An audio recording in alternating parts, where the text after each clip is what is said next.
Okay, hi everyone. This is Andrew Crellin from Sterling and Currency. I'm going to use my new U-Butte screencasting software to talk you through the condition, rarity and background to just one of the coins we've got on our website at the moment. It's an 1875 Sydney half sovereign. It's in mint condition or uncirculated condition, and it's incredibly rare, and it's the kind of thing that's been in demand with collectors in the past. So if you're looking to put some money into an asset that has got limited downside and has got the potential for strong future growth, I reckon you'd do very well to consider this coin. So first we'll look at the condition of the coin. If I use our magic zoom tool and wave it over it, if I go too quickly to show you the condition of the coin, keep in mind that you can look at this yourself after this video finishes. So if we talk about the high points of the coin to start off with, which is in the hairline above Victoria's ear and also in the bun at the back of the head, you can see that all of that detail is clear and there's no friction evident at all. Ditto on the face there. If we look at the fields or the open spaces of the coin in the background there, you can see that there aren't any significant contact marks, and there's a lovely underlying luster, very smooth surfaces, really well preserved. So that's the obverse of the coin. If we look at the reverse or the tail side, the first thing we're going to notice is the lack of detail in the centre of the coin. Now that detail, despite what you might first think, is not due to wear.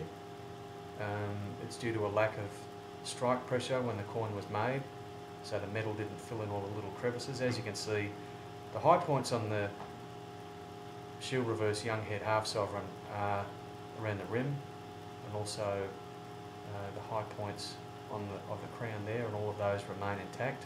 You can see the fields or the surfaces again have got that lovely unmarked look to them, and it's definitely a mint state coin. So if that detail there was due to wear, we would see a lot of marks in the fields, and you'd see a lot of loss of detail on the rim and also on the crown there. So if you'd like to look over this coin yourself, you can obviously use our zoom tool to do that after this video finishes. So it's definitely a mint state coin. It compares really well with the coin that was in the Quartermaster collection. If you're not familiar with it, the Quartermaster collection was possibly the finest collection of Australian gold coins ever put together. It was auctioned by Monetarium in May of this year. There was over $10 million worth of coins sold in the space of about 3 hours. So this photo shows the coin in the Quartermaster collection, and as you can see, it's got a rich coppery colour to it. There's that same level of detail in the hair, same level of detail in the bun at the back. You might notice that the depending on your opinion, the surfaces might show a few more contact marks and light hairlines than our coin does. There's a slightly more detail in the reverse, but you can still see that all of the, on a really well struck young head half sovereign, you'll see all of these little faces to the lines well struck up, but the lack of detail is obviously something that's typical to the 1875 half sovereign. So there's the coin in the Quartermaster collection. That coin made around $25,000, made $24,000 plus 5.5% buyer's premium. So there's that coin, and there's this one that we have for sale today, and you can see that this one compares really well. Alright, so that's the condition of the coin. If we talk about the rarity of it, I've got some statistics here that I can show you. Let's get rid of that. Basically what I've done is I've gone through every auction catalogue that I can get my hands on in the modern Australian numismatic market between 1975 and 2009, and out of all the auction catalogues that I can get, there's only been 44 coins turn up.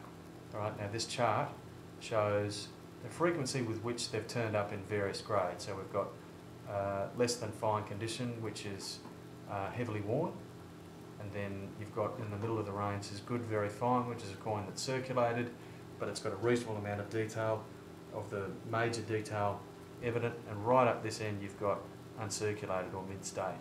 Now you can see that they've only been 3 examples seen at auction equivalent to the example that we've got at the moment, and that is actually the 3 auction appearances of 2 coins. One of them was in the Quartermaster collection, and another coin was came out of what's described by the auctioneer as the finest half sovereign collection extant, and that was handled in the twice in the 1990s, so that's why there's 3 examples. And there's been none better than that coin turn up at auction since then. So 44 coins in total, and 2 in mint state, 2 unique examples in mint state, and none better. So that gives you an idea of just how rare this particular coin is. That rarity is one of the reasons why half sovereign collectors are very far and few between. A lot of people don't have the pockets, the funds available to continue to collect 5-figure coins, and a lot more people, even with the funds, don't have the patience required to wait for coins to turn up once every 5 years or 10 years or so. So another thing I want to do is show you compare the value that this coin offers at a price of $25,000. It's equal to the finest known. So I want to compare it to the rarity of another half sovereign, another rare half sovereign. This particular chart shows just how often the 1887 Melbourne Younghead half sovereign has appeared at auction over the same period. Now, the 1887 Melbourne is regarded as the rarest date in the Younghead series. Funnily enough, this particular coin has turned up, if you add up all of these appearances here, which again shows that there are a couple of coins that have been bashed, burned and buried, and there are a couple of coins in really nice condition, and most of them fall somewhere in between. So if the total number of 1887 Melbourne half sovereigns that have turned up at auction is 57. There's been 1 example in Choi Sunk that's turned up twice, and there's been a coin out of the Pratley collection, which is another really well-known collection of Australian half sovereigns, and that's turned up at various times, at 3 different times between 1977 and now. So there's this coin, the 1887 Melbourne half sovereign, of which there's 57, and then we look at this coin, the 1875 Sydney, of which there was only 44, and 3 in mint state or better, and this one has been 2 in mint state or better. So to me that shows that this particular coin compares really well with a coin that's got the 1887 Melbourne half sovereign's got a catalogue value of $50,000, whereas this coin at the moment it's only 25, and I think you've got these little pockets of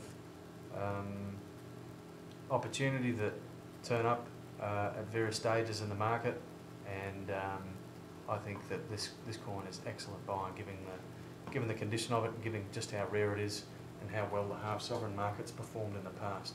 So if you have any questions about it, don't hesitate to use the make an offer button if you'd like to float an offer by us, and it's reasonable, we'll certainly consider it. And certainly if you've got any questions about the history of it or want to see more information about that research that we've done, don't hesitate to get in touch.